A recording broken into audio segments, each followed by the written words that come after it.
guys, nandito tayo ngayon sa Ruby Network. So ngayon guys, update lang tayo sa KYC, no? Meron na pong KYC upgrade ng 1.6. Okay? So available na po yan mga loads. Yung dati pong KYC, yung 1.5 ay tapos na yan. So ito na yung pinaka-upgrade na KYC. So ang gagawin nyo ngayon guys, kung meron kayong application ito, mining ng Ruby, visit nyo lang yung notification nyo guys. Baka isa kayo sa maswerte na naimbitahan sa KYC. Ayan, dito nyo makikita yan guys. So ayan, okay. So 1.5 stop, no? And KYC 1.6 release. So ngayon guys, pag-click nyo yan, ayan.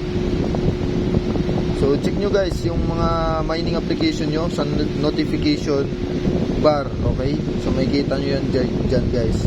Baka kayo yung maswerte na naimbitahan ng core team ng itong Ruby Network. Okay guys, so yun lang update natin ngayon. Then syempre makapag KYC kayo dito kung meron kayong Ruby token. Okay, yan. And isa pa doon guys, meron din akong share sa inyo itong Sidra chain. Ayan, Sidra chain, ayan.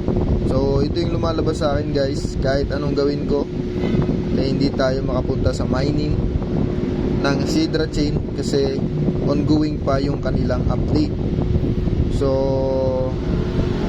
ang nire-required nila dito ay mag-connect daw tayo ng external wallet sa MetaMask. Okay, so Sidra has upgraded every user's to personal self-custody wallet. This is a one setup to takes about 2 minutes. Pero guys, pag ito ginawa nyo yan, kahit mapupunta kayo sa MetaMask browser, ay hindi pa rin makunik itong external wallet na MetaMask. So dahil nga ongoing pa yung kanilang upgrade, okay, or maintenance. So wala tayong magagawa doon kasi sinubukan ko na, ganun pa rin sa external wallet or external browser ng MetaMask. Okay, so hindi pa rin makunik itong ating external wallet sa MetaMask. So guys, be patient lang. Then ongoing pa naman yung maintenance nila. Okay, so ngayon guys, ang ating minimina ay ano lang, konti na lang tatlo na lang. Pi Network and then Ruby. Hindi na ako nag-ano guys ng ibang mga platform, mining platform guys na application. Yung iba guys, binura ko na, especially doon sa Telegram. So tatlo na lang talaga, Pi Network, Ruby, and Sidra chain. Yun na lang. So yun ang update natin yun guys.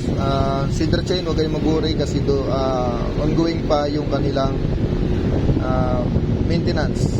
Okay, and sa Ruby naman, KYC sa Ruby 1.6, tingnan nyo yung notification niyo, baka meron na kayong available na yung KYC para sa inyo. Alright, so yun lang ang update natin ngayon. God bless everyone.